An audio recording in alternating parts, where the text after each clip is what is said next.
Okay, let's get started. A few announcements.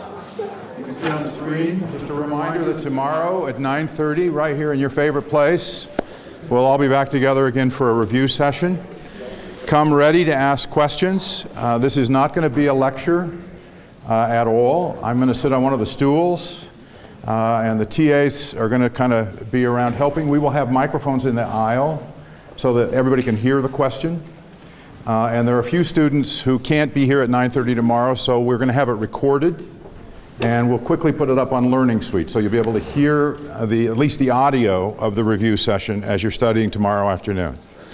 Then an additional reminder, for whatever reason, once again we've drawn the short straw, and the final is 7 a.m. Saturday. Okay, so bright and early, we'll be here to greet you. Come a little early so you can get settled in your favorite place. Standard protocol is in the past, backpacks around the side and in the front. Remember, it's a 3-hour exam, 100 multiple choice questions, 2 one-hour essays. And remember also that you voted to know the essays in advance, and so I will have selected the 2 essays. They have not yet been selected. Okay? The multiple choice part of the exam is finished thanks to the hard work of the TAs. Course evaluation, please go to the link in the email I sent. I'll send it out again, and then the college computing staff will randomly select from those who completed the course evaluation a name, and I've got $25 which we'll give to that person who so selected on tomorrow at the review session. So please do the course evaluation today. I'll put it in my pocket so I don't forget it and lose it. A few tips about final prep. As I've said before, strongly encourage you to consider using in Revel the flashcard option where you can go over key terms. If there's a chapter you're a little fuzzy on, go back and do some of the quiz questions and see if you're pretty fresh, pretty good on that. Then a tip for when you're taking the final, before you start doing the multiple choice, you're going to see the 2 essay questions. The news will then be out, and then I would turn to the back of each of the 2 blue books, and I would write your outline as you best remember it at 7 a.m. Saturday for each of those 2 essays. And that way, you get that right down first, and then as you are taking the multiple choice questions, that will trigger in your memory other things to go into the outline for Blue Book 1 or Blue Book 2. And just have them open and just go to those outlines and keep flushing out your outline as you go, doing the multiple choice. Then do the essays. So do the multiple choice first, but after you have outlined the 2 essays that have been selected. That's just a tip that I think may be helpful to you in doing well on the final. Now, just one last current events. Very interesting editorial in today's Wall Street Journal, in which the editorial board of the journal, remember they're more conservative than the reporters, as is the case with the New York Times, where the editorial page is more liberal than the reporters. And they're taking to task Justice Kavanaugh and Chief Justice Roberts for not joining in taking a case before the Supreme Court that was up for a writ of certiorari. How many justices does it take, could be a final exam question, to have a writ of certiorari issued? 4. I signaled it, didn't I? Yeah, no wonder you got it right. Okay, so it's 4. So the 3 others of the conservative bloc who voted to take the case are really mad at Roberts and Kavanaugh for not taking the case. It's quite rare for us to have an example in which we know about the internal dynamics of conference at the court where they're trying to decide whether or not to take a case, and the vote is revealed and becomes political. So a very interesting case. Watch for this as a potential harbinger of perhaps a more independent Chief Justice Roberts than he has been in the past. That came out, of course, in the Kavanaugh hearings. Okay, today we're going to talk about sustaining constitutional democracy. We've spent quite a bit of time in the class talking about establishing constitutional democracy. Roughly the first month, we talked about the prelude, if you will, to the Constitutional Convention, what happened in Philadelphia in 1787, the Great Compromise, the 3/5 Compromise, and so forth, that established this constitutional democracy that has so blessed our lives. Now, it's been changed, and we're going to talk today about some of the most important changes, and we're going to talk about how it can be changed. That's part of the story of sustaining constitutional democracy, because it isn't going to matter in the future if we don't sustain it. And so that's today's kind of benedictory lecture about our course. Well, we live in challenging times. There is very low public approval of Congress. We've shown you that. Very low public approval of the president. Presidential approval, as you'll remember from prior lectures, tends to start out fairly high and gradually declines in an almost linear way. The exception, of course, George W. Bush in the period after the attack on 9/11. But public approval for the president has been low and consistently low in the 40s, remarkably stable, but low. And support for the Supreme Court, as we've talked about, has been declining. And some of that is because of the contentious issues the Supreme Court has decided, sometimes by 5-4 decisions, but it's also the whole politics around judicial confirmation that you, in this course, in this semester, have observed firsthand. The spectacle, if you will, of Judge Kavanaugh's confirmation process, the challenge and controversy in a Me Too moment, as we read in the blog I shared with you, with charges of sexual assault and harassment. We're a deeply divided country. And those divisions in our country, which are not new, have come much more to the surface. And so that poses a real challenge for us today as we contemplate the issue of how to sustain a constitutional democracy. And I think politics has become more personal and more nasty. In a word, more hateful. Making it, of course, very difficult for good people to ever want to get into the business. Why would you run for office? Why would you subject your spouse and your children to the kind of attacks and negativity that you've seen in some of the ads I've shown you, including here in Utah in the congressional district, District 4, the Love-McAdams race? Well, a lot of people don't want to get involved for understandable reasons. And politicians have in some ways taken away some of the norms of ad hominem or personal attacks, and we've seen that manifold in the presidential debates in 2016, for example.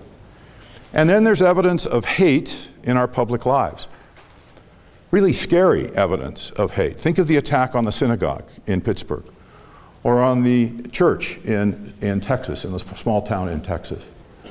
Then there were bombs mailed with the intent of killing people to political foes in the media, in elected office, or who had donated to causes that the bomber didn't like.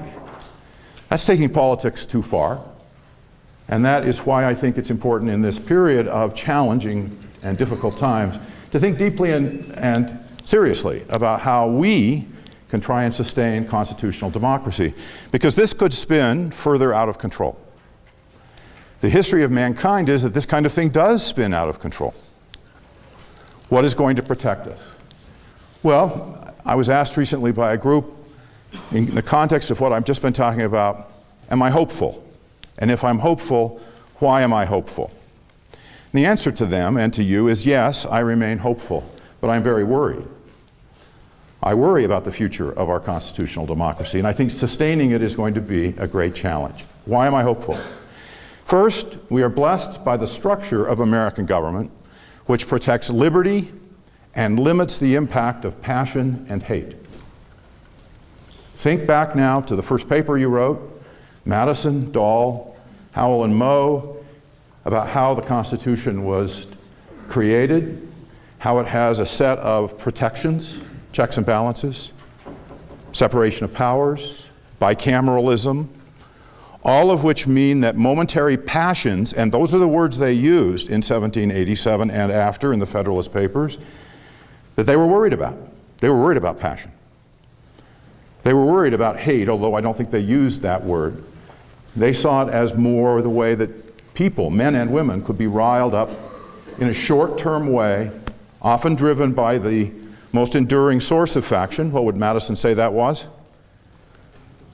This is a mini review session. What would Madison say the most enduring cause of faction? The unequal distribution of property, economics, pocketbook. They have more than we do. They shouldn't have more than we do. Madison, in his study of history, knew that that enduring cause of faction was going to be disruptive to the American Republic. And therefore, various checks and balances needed to be built in, and they were. Separation of powers, checks and balances. It goes further than that. It also includes civil liberties and civil rights, and protections for civil liberties and civil rights. That, as you know, were not in the original Constitution. The authors and the compromisers there in Philadelphia in 1787 thought it was unnecessary. But the anti-federalists, as you know, prevailed. They were winning the debate. They were on their way to effectively blocking the ratification of the Constitution because civil liberties and civil rights were not sufficiently protected in the view of the anti-federalists. So we're blessed, I think, by the fact that those amendments were adopted and over time applied not just to federal government action as originally written, but to the actions of any government entity, so that it reduces our fear that this mindset that could be so troubling to our liberty will not take root. Federalism, I think, is another principle that protects us.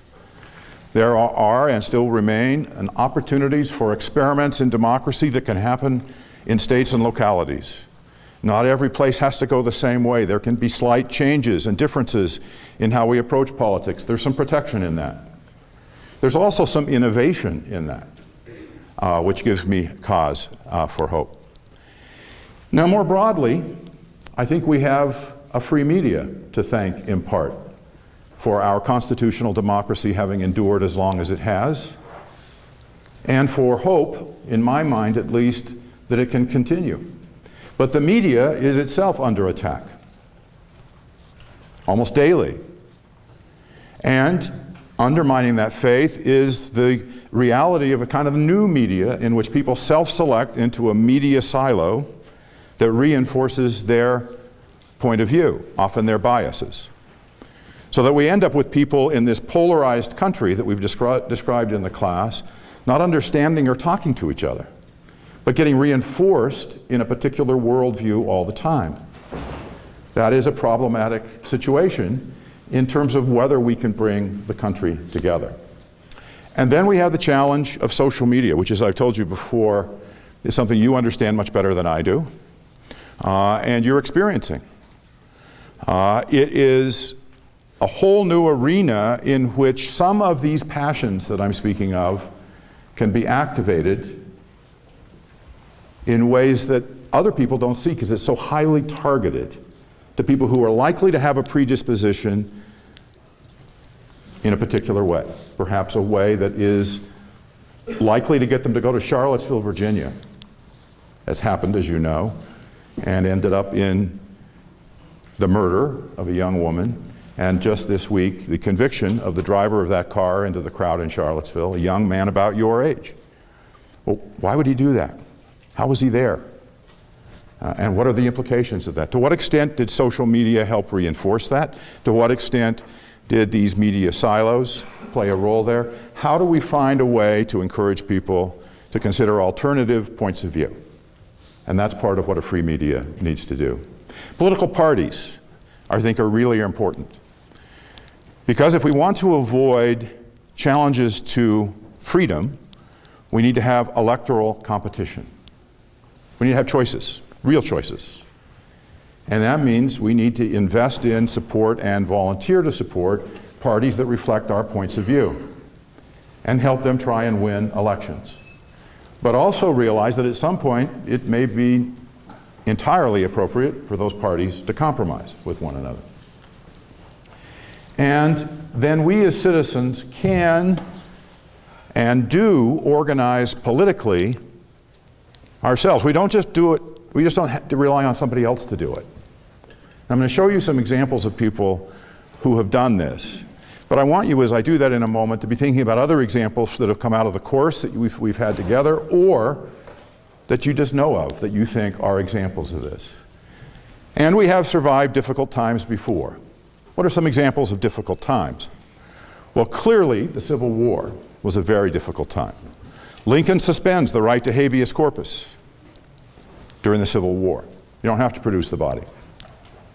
That was a founding concern of the Anti-Federalists. But we're in a horrible war, and we showed you in the last lecture the number of deaths in that Civil War.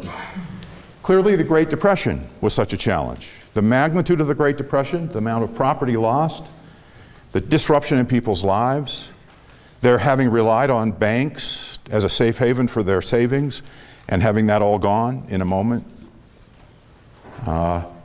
Huge unemployment. How are we going to survive? In the meantime, we have an alternative worldview and an alternative government plan called communism that's taking root in Europe and had footing here in America as an alternative way to do this, not a free market, but a controlled market, completely controlled market. We survived that. World War II, again, we looked at the number of deaths in that horrendous war, fought on two fronts. Not at all a foregone conclusion that the United States would prevail. And then 1968, 50 years ago, that was an amazing year in terms of the challenges to democracy. So, for example, 1968, August, Chicago, this photo, the Democratic National Convention, which was scheduled to be in the McCormick Center in Chicago, but had to be moved to the amphitheater near the stockyards in Chicago for security reasons. Why were there security concerns? There had been two assassinations in 1968. Both had rocked the country. One of the Reverend Martin Luther King Jr., who was assassinated in Memphis, Tennessee, and one, Robert Kennedy Jr., a presidential candidate in 1968, assassinated in Los Angeles in June of 1968. Would there be an assassination attempt in Chicago? Well, what was all the ferment and the protest? Well, a lot of it in Chicago here is over the Vietnam War.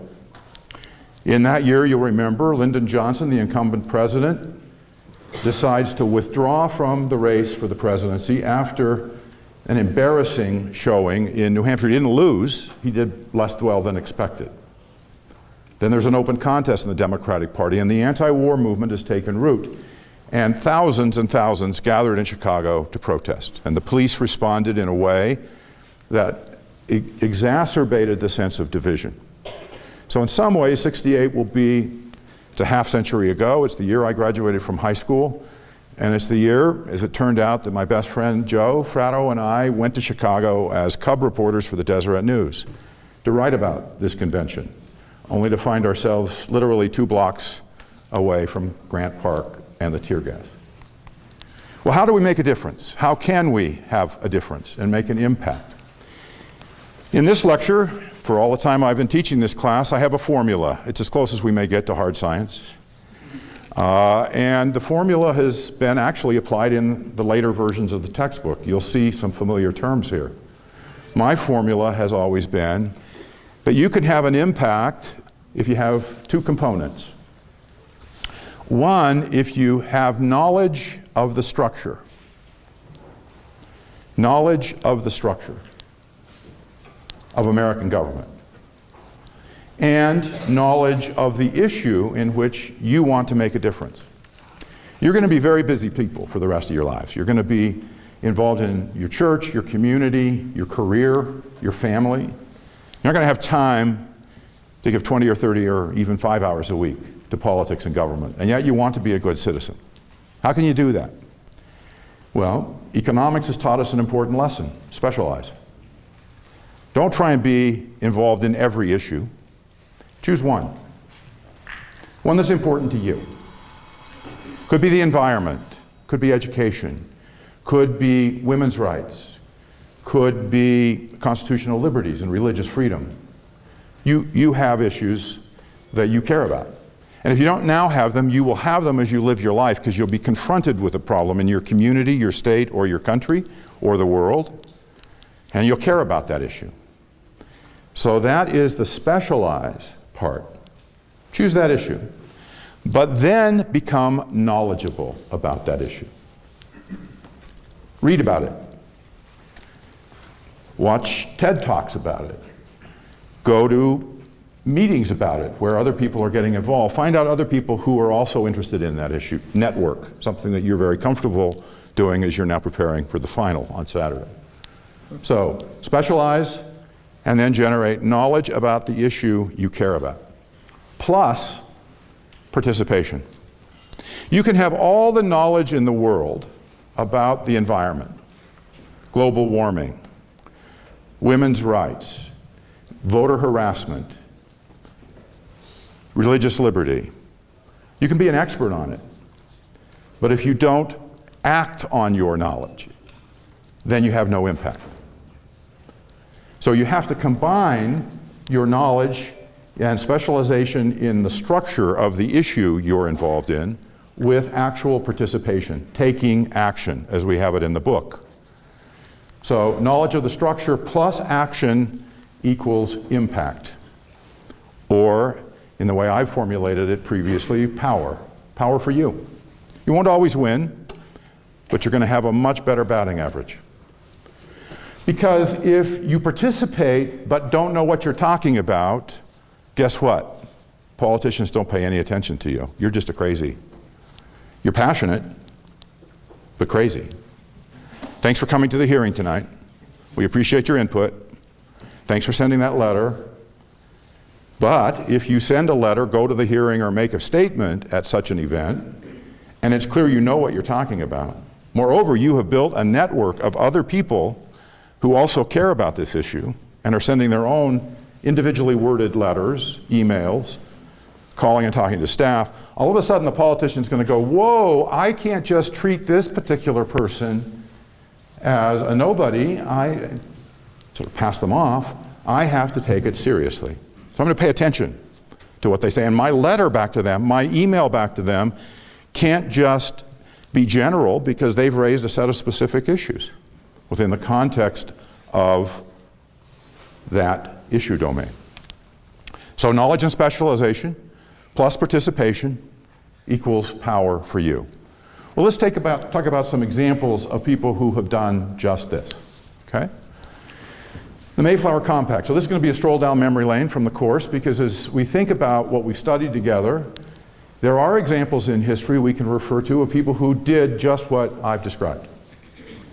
Bradford, on board the Mayflower, gets the free men together, and they do something that had not happened in the country they came from and still has not happened to this day in England. They wrote down a constitution in words. It wasn't called a constitution, it was called the Mayflower Compact, but it was a constitution. It was a self-government document. England does not have a written constitution. It's an unwritten constitution. That was a departure for them. They were a long ways away from England. They had a grounding in the rights and liberties and expectations about self-government from their experience there. But as they started their settlement in the new village, they decided, without any direction from anybody else, to write down how they were going to govern themselves, what the rules were going to be.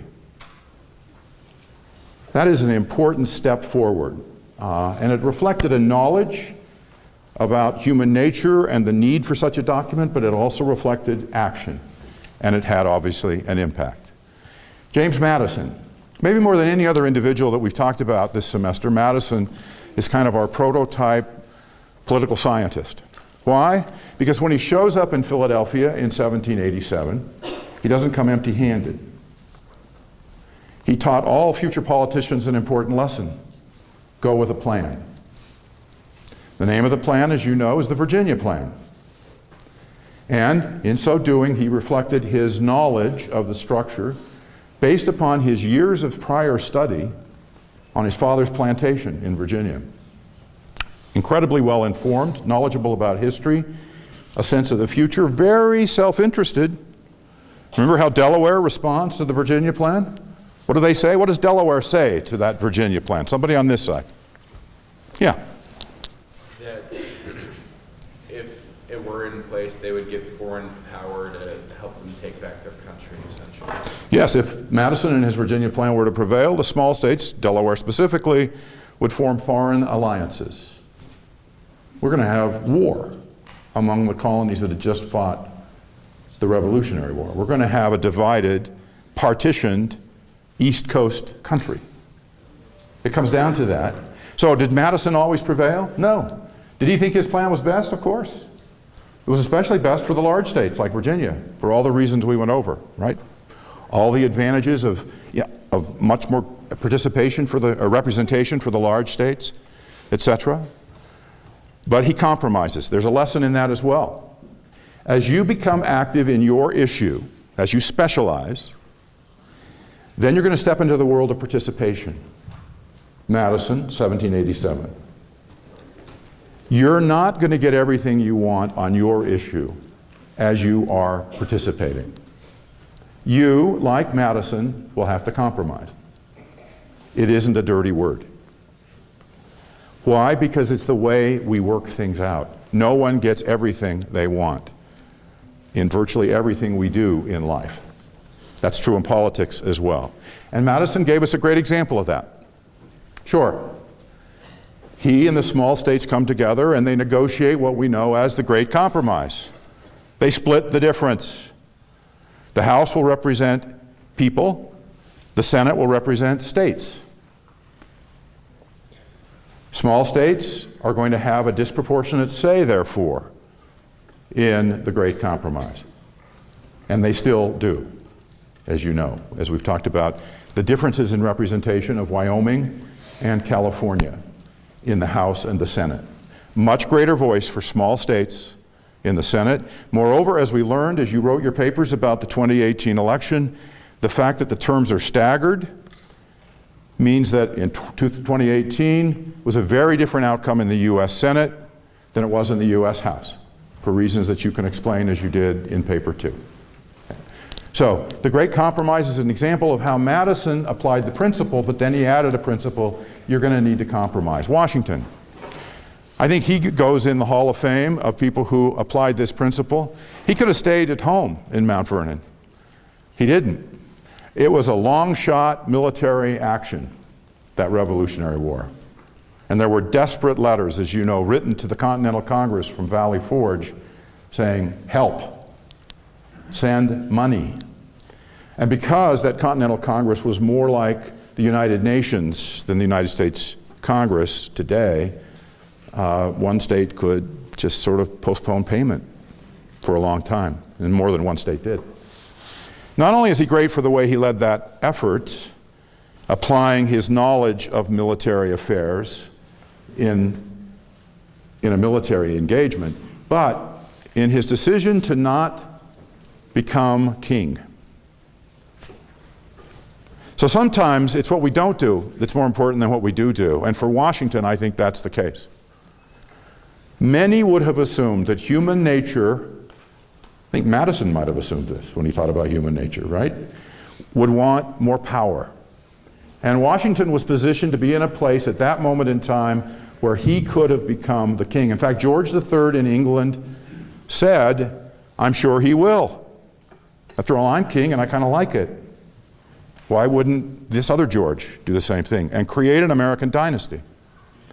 Instead, Washington, I think, understood the delicate balance that was needed to build a constitutional democracy and set that wonderful example of not seeking a third term and not becoming king. Well, we've read a lot more recently about John Marshall and judicial review. We just talked about it in a current events moment as we talked about what's in the Wall Street Journal today. The role of the Supreme Court. He, I think, was another person who applied knowledge and was involved in dealing with a very thorny, sticky situation as we had the first transfer of power from one party to the other at our federal government level. Was Mr. Marbury going to get his commission? Was the court going to take on Jefferson and his party, which had just become the majority in the House and the Senate as well? Or was the court going to cave and become a very weak, almost rubber stamp institution within our constitutional framework? Well, the answer is Marshall wove a delicate path through this case, giving just enough to Jefferson, but not so much that it threatened the most important thing to Marshall, which was to establish the principle the court gets to decide what's constitutional for the president and the executive branch, and for Congress and the legislative branch. And over time, in application also to what the state governments were doing. So in many ways, John Marshall is a good example of somebody who took his knowledge of the law and he participated, and through his actions, we have been blessed. Abraham Lincoln has to be another one on this list for all of us for reasons that we've talked about. This class, because we emphasize so much the 2018 elections, did not watch the film Lincoln together. We usually have a class party, and we had class parties this time to watch debates. They were much less interesting than the Lincoln movie. If you haven't seen the Lincoln movie, I think you ought to see the Lincoln movie, not before the final. Why? Because I think it gives you a sense of the magnitude of the challenge that Lincoln faced. In this instance, towards the end of the war, as he's trying to think about what to do with the Emancipation Proclamation and whether he can make that an enduring government action. He is immensely political. He's cutting deals right and left. He's getting just as close as he can because he wants to prevail on this, the 13th Amendment, banning slavery. He isn't very telegenic, is he? So one of the interesting questions for us is, would a Lincoln in our modern age do very well on television, which is pretty essential. So it's an interesting change as we think about how the media has affected political action. Maybe that's a variable we need to put in the formula. But there's no question that this dark hour in our history was benefited by his taking action. And it wouldn't have been easy, would it? I mean, he had lost elections before. He was ridiculed. Politics was not sweet and nice then either. But he stayed in the game, and he wins in 1860, and essentially reestablishes our constitutional democracy. Elizabeth Stanton. I assume all of you know who she is, but just in case, would somebody tell us who Elizabeth Stanton is? Don't be bashful. Oop, that was close to a hand. Okay, somebody? This is feeling much too much like a lecture and not enough of a conversation. Yeah, over here. We'll go two. We have two people. You can add to it just a minute. Go ahead. She was involved in the women's suffrage movement. Little louder so everybody. She was involved in the women's suffrage movement. Yes, she was a leader in the women's suffrage movement. And who was over here? Did you want to add? You should at least get bonus points for one of you. So I'm pretty sure she drafted Pretty sure she drafted what? A little louder. the Declaration of Sentiments of the Seneca Falls Convention. Seneca Falls Convention and the Declaration of Sentiments? Yeah, in 1848. In 1848. I think you're pretty sure that that's right, and I think you are right. So, way to go. So, we take this for granted, don't we, women in the room? I mean, after all, you get to vote. You get to take action. Wasn't always that way. I've told you stories about when my wife and I went to a cocktail party at UVA, and the wife of the acting chair made a comment about politics being Vincent's business. Vincent was her husband. This is not in 1830 or 1910. This is in 1980. So this notion that women play a secondary role, need to be subservient in politics, cannot really lead, was pretty deeply rooted in American society. But along comes the suffragettes, including Stanton, and we could have put 2 or 3 others up here, probably should have, who did exactly what I'm talking about today. They didn't just take it, they wanted to change it.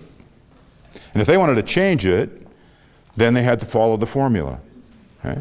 They had to know what the law was. They needed to know how the law could be changed. It was state by state until they could get the constitutional amendment ratified. They went to states where they could get it ratified early, Utah, Wyoming, and other places that were brand new states, where there weren't as established set of political forces against them. And they could establish a laboratory for democracy allowing women to vote, and you know what? The world didn't fall apart. They didn't always vote like their husbands. Okay?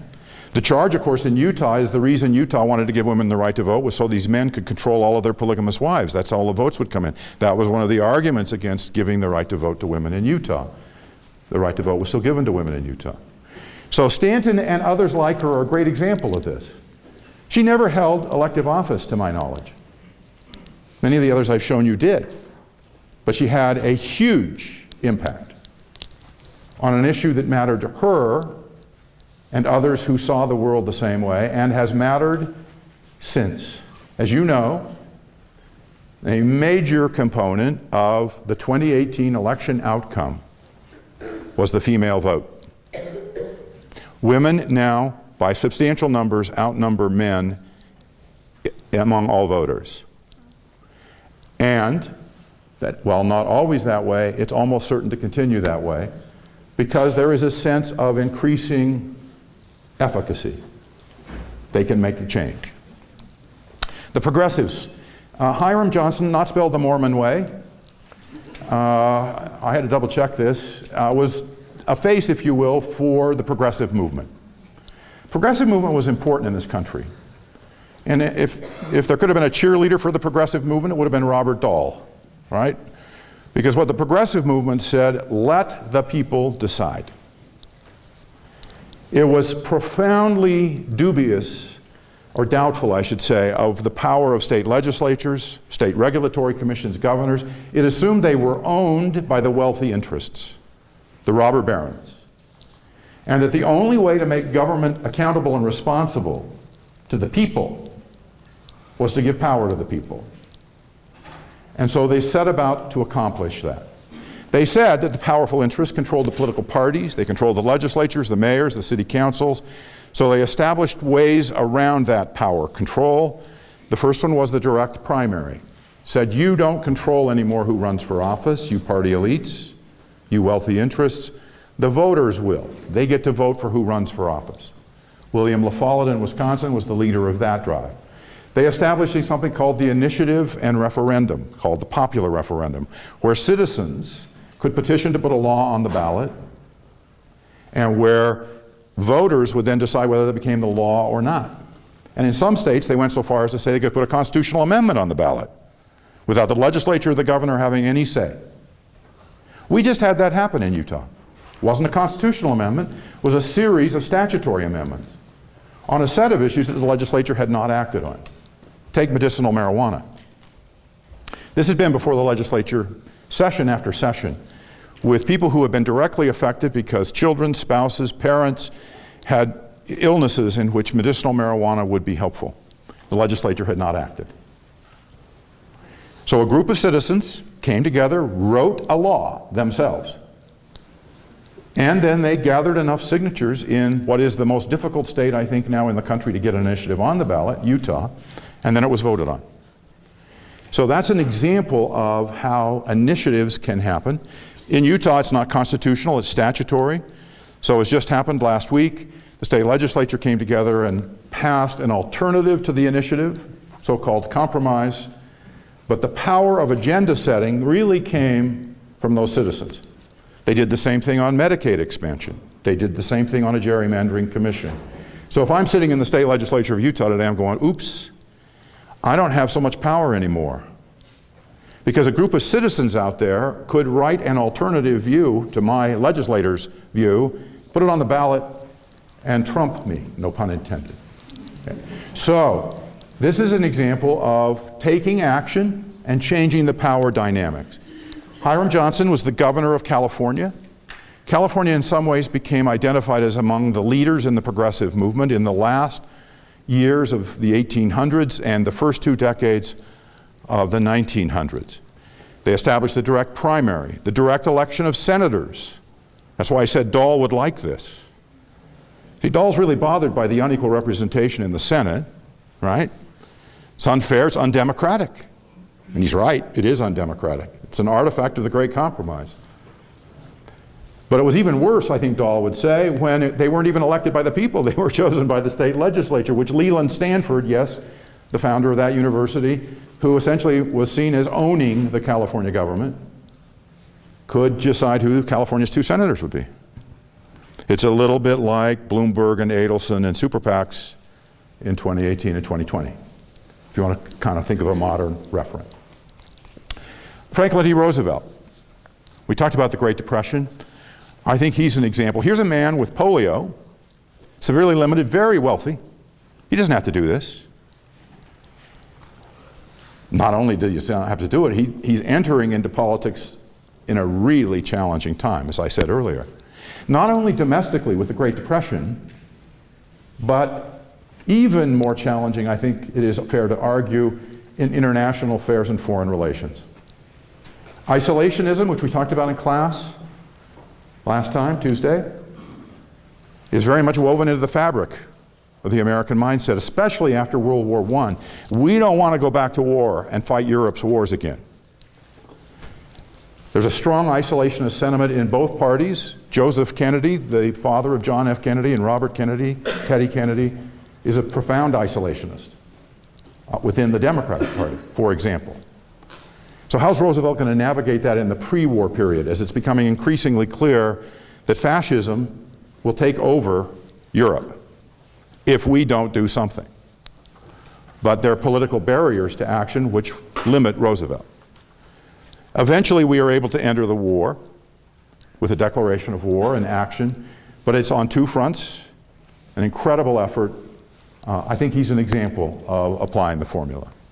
Same with Lyndon Johnson, clearly a flawed person, a little overstated, a bit crass, himself a segregationist in his early career, hardly a civil rights hero in his early period in the House and in the Senate. His role models in the Senate were Russell of Georgia, one of the most strident segregationists. And yet it is Johnson who, after the assassination in 1963, takes the mantle of civil rights legislation and pushes it through the House and the Senate, which he knew so well from his time serving there. So we get the 1963 Civil Rights Act, which we've talked about, which becomes the 1964 Civil Rights Act. We get the Voting Rights Act in 1965. We get constitutional amendments relating to the barriers that had stopped African Americans from being able to vote, and not just African Americans, Native Americans. Visit Grand County in Utah, it's still a problem there. So people of color all over the country had been discriminated against. That set of legislative accomplishments is on the plus side. On the minus side, how the Vietnam War was waged. There's a lot of second guessing, there will be some revisionism, but his decision to take action and his knowledge of the structure of the House and Senate, his ability to compromise with Everett McKinley Dirksen, the Republican leader in the Senate, because in those days the Southern Democrats were going to vote against all of this. The only way any of those laws would have passed was if Johnson could find a way to compromise with the Republicans and the Democrats in the North and West as well in the compromise deal. Tremendous legislative accomplishment. You've gotten a sense of how hard it is to get things done. Now this is a guy that does not exactly look like Henry Fonda, right? So we watched clips of the movie, Gideon versus Wainwright, Gideon's trumpet, but this is the real person. Why would I put him in our gallery? Any thoughts? What about Gideon fits the formula? Yes. He decided to push for something that was important to him. Really well done, but I want you to say it really loud, please. Okay. He pushed for something that was really important to him, that was affecting him, and so he used his experience of the structure of the court to say I do need a lawyer. So he did both parts. What she said, and you couldn't all hear I suspect, is he took action. He didn't just passively take this guilty verdict when he was not guilty, as he knew. But it wouldn't have been that he just wrote a letter, "Dear Jane, I'm in jail, get me out." That wouldn't have worked. He knew enough about the court system to frame a letter to the State Supreme Court of Florida. He knew he needed to go there first. If he'd gone to the Supreme Court first, as you learned, they would have sent it back. He understood that in the structure of the courts, he needed to go within the Florida system first. This was a criminal law matter, right? So he does that, and they say no. He didn't stop there. Could have. He's now 1.5 years into his 5-year prison sentence.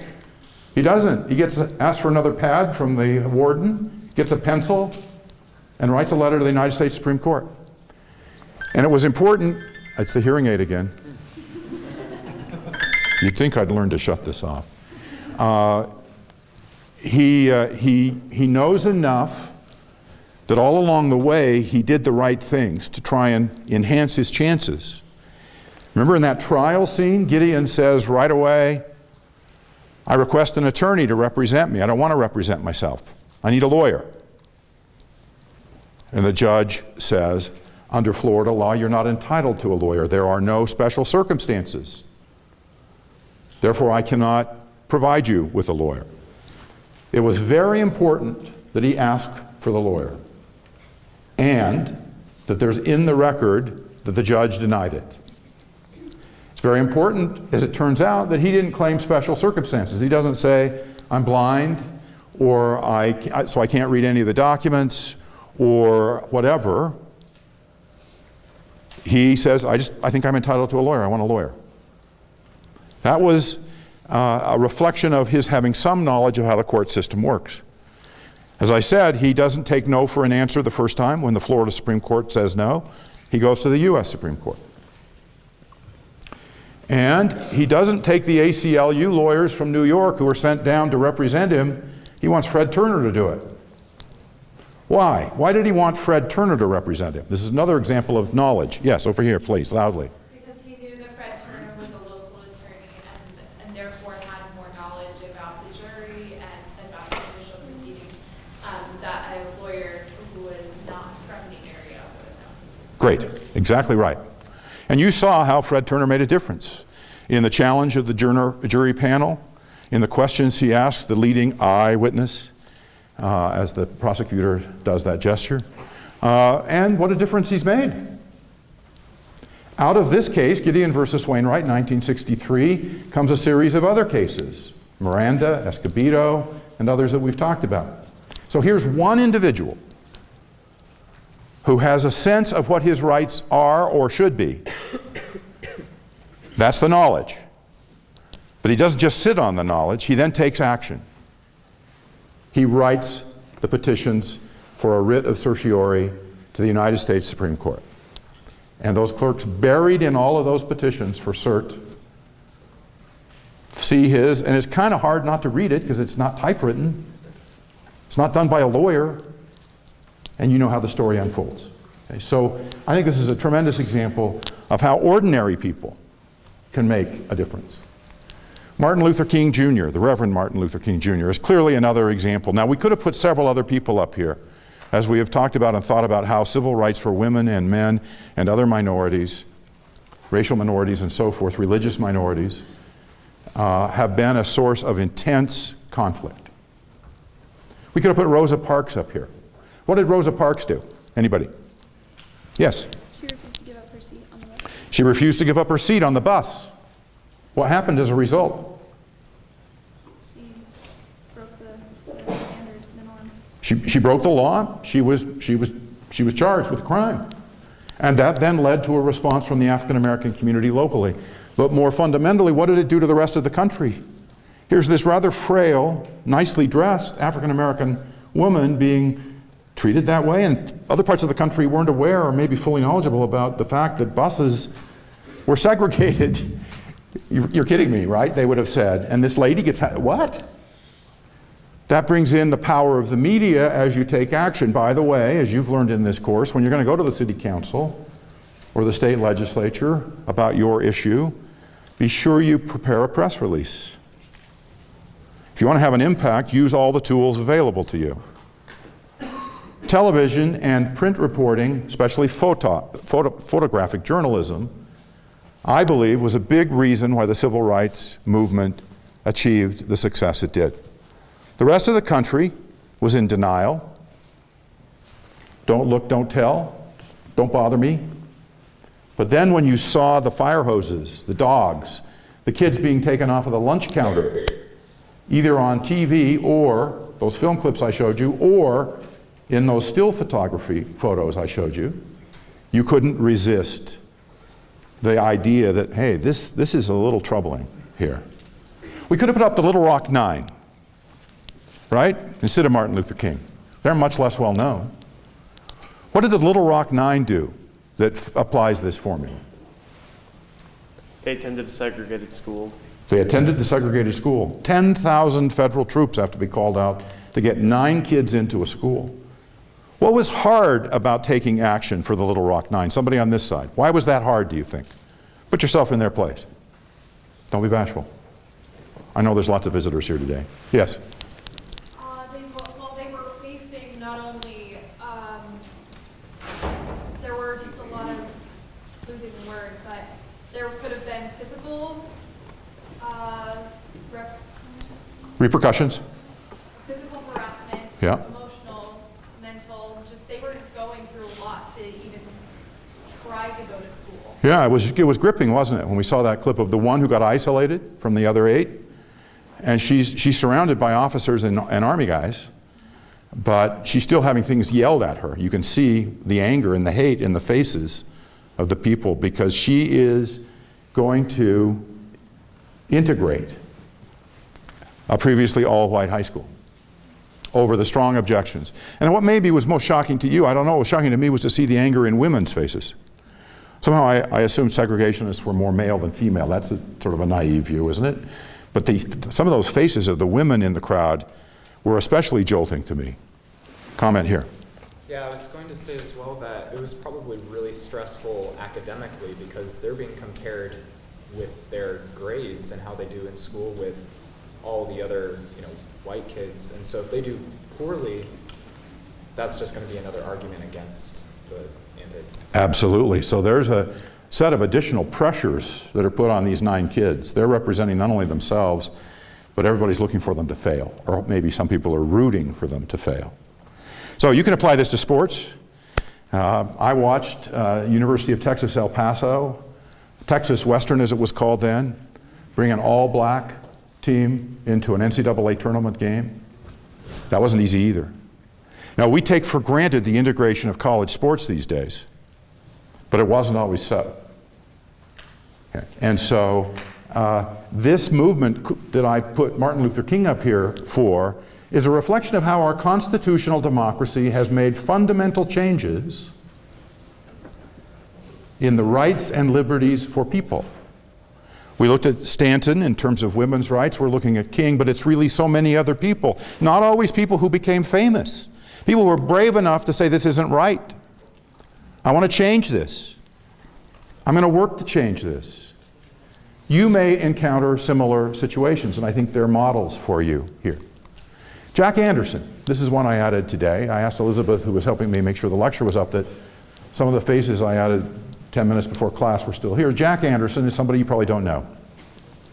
He wrote a column that was widely syndicated in the United States. He is from Utah. He's a Mormon. He was controversial because he dug for dirt on politicians. He liked to find out things they were doing that they didn't want other people to know about. So politicians really didn't like him. A lot of attention has been given during the period of the Watergate scandal to Woodward and Bernstein, the 2 reporters, cub reporters for the Washington Post. Remember, they're on the crime beat. They're not supposed to cover presidents and Congress. That's for the senior reporters. These are 2 rookie reporters. And why do they get the story? They get the story because it's a burglary. That's what they cover, burglaries. It's buried on the C-section, page 8 or something. But it's a burglary. Nobody knows it's important. When it first happens, they go out to cover the crime, and all of a sudden the crime involves a break-in at the Democratic National Committee. Oops. Moreover, the people who've been arrested are Cuban, former Cuban nationals, and there seems to be something about this group, not much known. So they start digging. Well, simultaneously, this guy, Jack Anderson, is digging too. And he's writing stories which are uncovering the cover-up, money in suitcases delivered by the International Telephone and Telegraph Company as hush money to keep the Cubans silent, okay, etc. And he wins himself the Pulitzer Prize. just as Woodward and Bernstein did, but much less well known. He would speak on occasion with our Washington Seminar interns in the 80s, when I was doing the program in those days. And he was always fascinating to talk to, kind of a character, a little bit of a curmudgeon, and the team of Nixonites who were trying to suppress the scandal, keep it under wraps, not let people know, actually had a plan to kill Jack Anderson. One of the ways they planned on killing him was to push him in front of an oncoming metro train. Another one was to poison his iced tea at the National Press Club. There was a problem with that plan.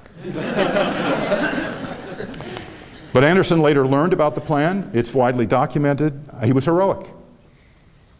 I put him up as a face, just like with Martin Luther King, for the power that the media has, that fourth branch of government, the fourth estate as we've sometimes called it, to help keep the constitutional democracy alive. They play a vital role. Nixon didn't want people to know about the burglary, and he didn't want people to know of other actions that the government had taken, especially in the cover-up of the burglary, which were crimes. And he didn't want the press, therefore, to do it. You know, the reason Woodward and Bernstein meet with Deep Throat in 3 a.m. in parking garages in D.C. is so that nobody can be listening into them, because they assumed that every conversation they had in any other way was wiretapped. Anderson faced the same challenge. Reporters face these challenges today. They especially face these challenges in some foreign countries, as we've learned with Mr. Khashoggi's assassination in Turkey. Now, you don't know James Bopp. I do, because I study campaign finance reform. Nice tie, by the way. And Bopp is a little-known character. He's not my favorite person politically, because we don't agree on some things. But I respect him immensely as a person who understands how to use the courts to try to accomplish his political objectives. He's in Indianapolis. He's an attorney. He had something called the Madison Institute. I think that's helpful for fundraising. And he looks all over the country for ways to challenge campaign finance laws, limitations, disclosure rules, and so forth. He is the brain trust, if you will, behind the Citizens United case that we've spent quite a bit of time talking about, which brought super PACs into the 2018 elections in ways that you studied in your individual states. He didn't learn this on his own. He learned this by studying how to do it. And the playbook for Bopp was the NAACP Legal Action Fund. Because the NAACP Legal Action Fund, as they were trying to press civil rights cases through the courts, would look for cases around the country that were similar, and they would try and get inconsistent opinions out of the circuit courts of appeal at the federal level, forcing, if you will, the Supreme Court to take on the case. Bopp did the same thing with campaign finance. Somebody else did the same thing that we talked about with respect to gay marriage. Somebody want to refresh the class's memory on how that legal action resulted in Obergefell, the landmark decision we talked about? How did that happen? Which two circuits got involved? You don't have to remember the exact numbers. I think you know this.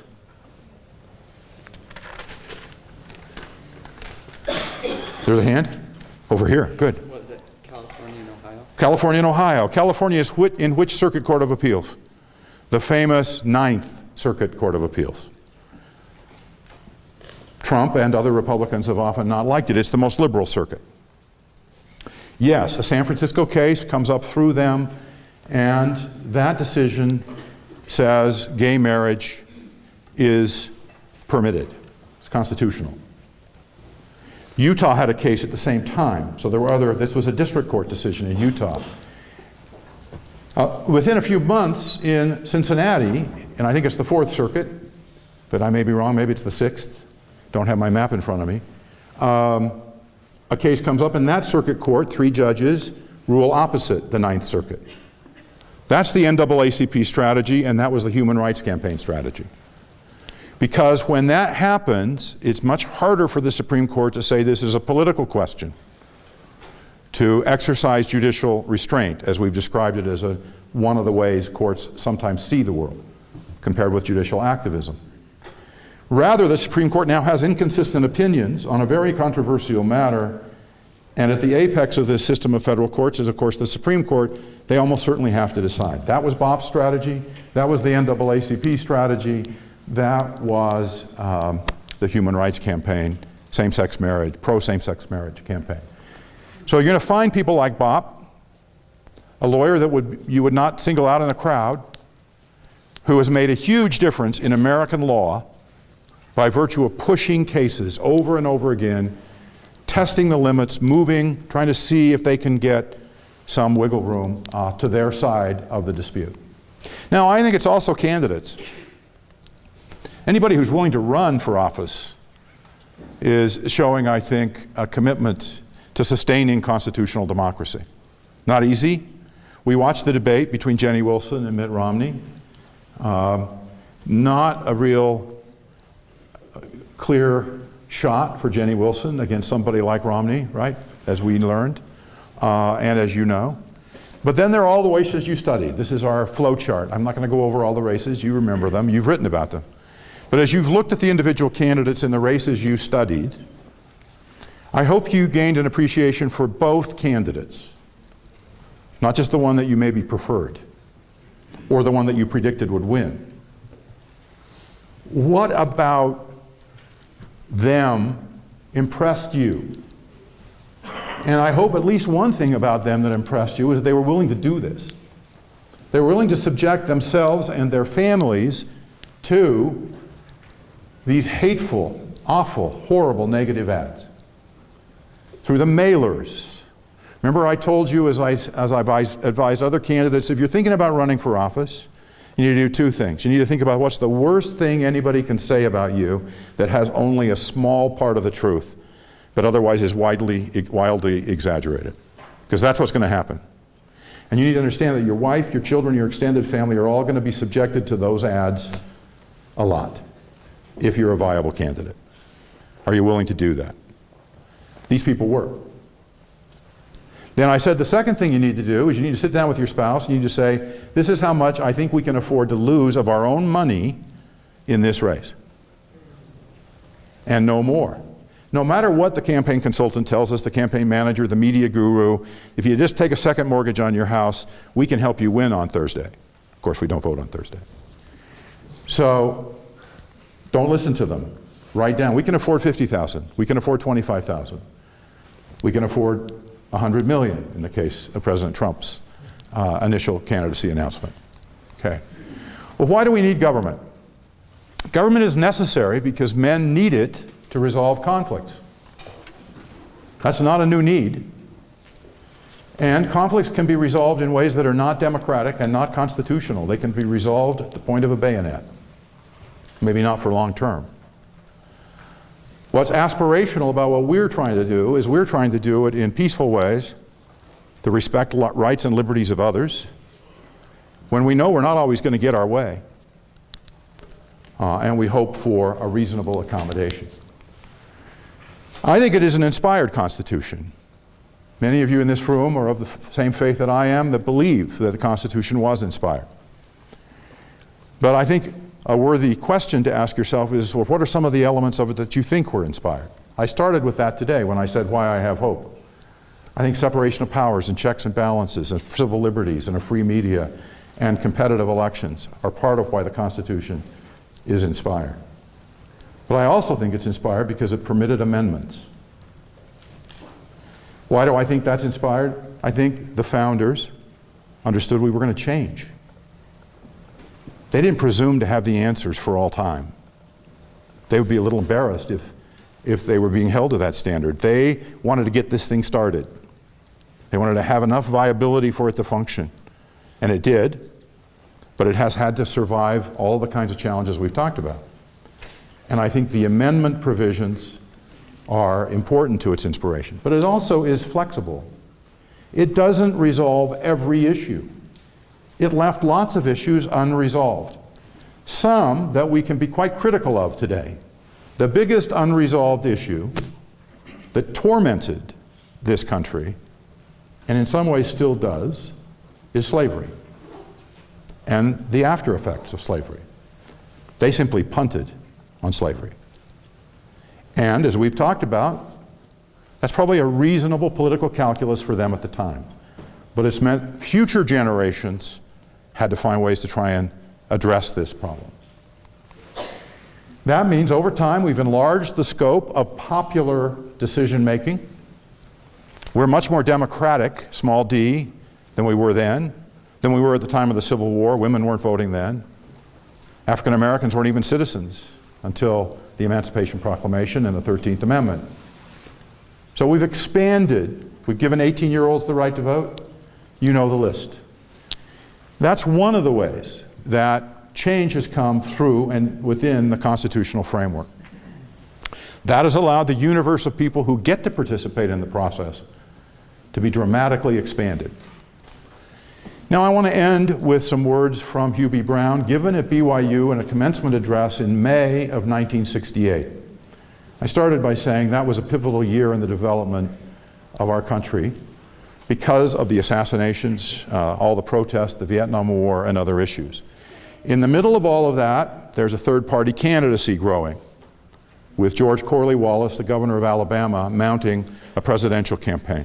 There's a lot of uncertainty about the two political parties and whether they are viable and useful to the future of American constitutional democracy. In that context, President Brown, who was a counselor in the first presidency at the time, came to BYU to give a graduation speech. It's the current Bush speech, which many of you may have read or heard as missionaries. It's a wonderful talk about how the Lord helps us in ways we sometimes don't understand at the time by pruning us, but then we can become more fruitful, more productive, better people. That's the core of the talk. But before he started his prepared talk, he offered these words. First, I'd like you to be reassured that the leaders of both major political parties in this land are men of integrity and unquestioned patriotism. Beware of those who feel obligated to prove their own patriotism by calling into question the loyalty of others. Strive to develop a maturity of mind and emotion and a depth of spirit which will enable you to differ with others on matters of politics without calling into question the integrity of those with whom you differ. Allow within the bounds of your definition of religious orthodoxy variation of political belief. Do not have the temerity to dogmatize on issues where the Lord has seen fit to be silent. I've found by long experience that our two-party system is sound. Beware of those who are so lacking in humility that they cannot come within the framework of our two great parties. Strive to develop that true love of country that realizes that real patriotism must include within it a regard for the people of the rest of the globe. Patriotism has never demanded of good men hatred of another country as proof of one's love for his own. You can make a difference. You have acquired knowledge. You can choose to specialize. But don't just do that. Then participate. Take action. And if you do so, I think you can make a difference, as so many individuals have that we've talked about today. Thank you very much.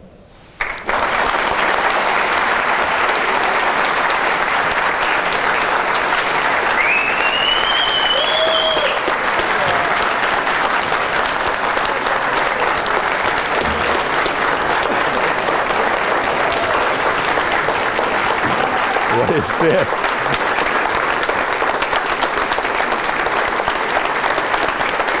Who's the spokesperson?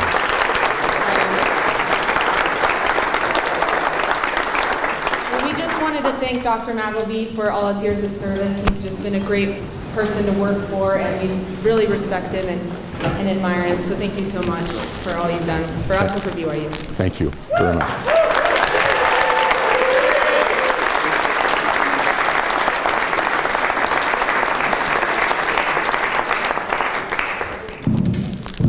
See you tomorrow at 9:30.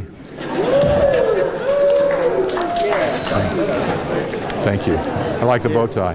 Thank you. Thank you very much. Thank you, Dr. Thank you. Thanks, Sam. Thank you. Thanks, Matt. Thank you, Dr. Magleby. This is very kind of you. Thank you.